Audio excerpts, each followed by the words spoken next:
নমস্কার বন্ধুরা, আজকের রেসিপি পুঁই শাক কুমড়ো দিয়ে চিংড়ি মাছ। কুমড়োগুলোকে ছোটো ছোটো কেটে নিতে হবে। পুঁই শাকটা ভালো মতো কেটে পাতা ছাড়িয়ে নিতে হবে।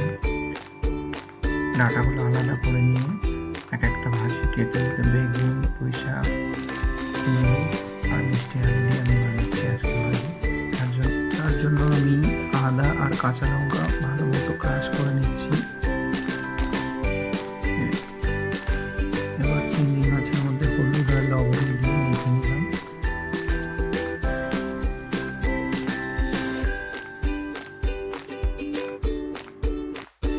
এবার একটা একটা করে সব ভাজিগুলোকে আমি ভেজে নিচ্ছি। প্রথম পুঁই শাকের ডাঁটা দিয়েছি, তার মধ্যে একটু লবণ দিয়ে ভেজে নিলাম। পুঁই শাকের ডাঁটাগুলো হালকা ভাজা হলে আমি উঠে নিয়ে তার মধ্যে আবার কুমড়োগুলো ভেজে নিলাম। কুমড়োগুলো ভাজা হয়ে যাওয়ার পর চিংড়ি মাছটা ভেজে নিলাম।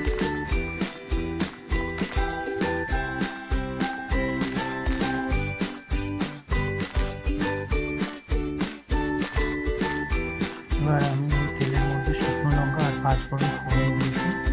ফোড়নটা ভালো মতো একটু ফুটে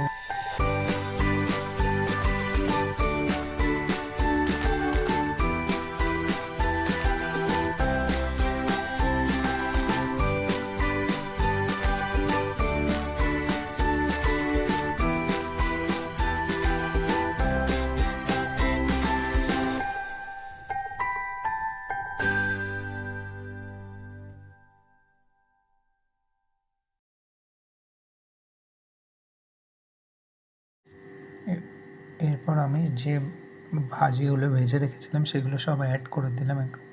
অ্যাড করে ভালো মতো মিক্স করে নিতে হবে।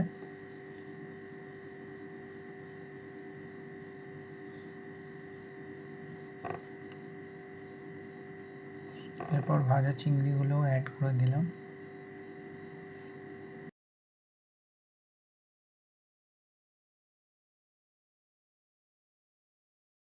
ভাজি আর চিংড়ি মাছগুলোকে ভালো মতো মিলিয়ে নিয়ে জোর আছে ভালো মতো জল শুকিয়ে নিতে হবে।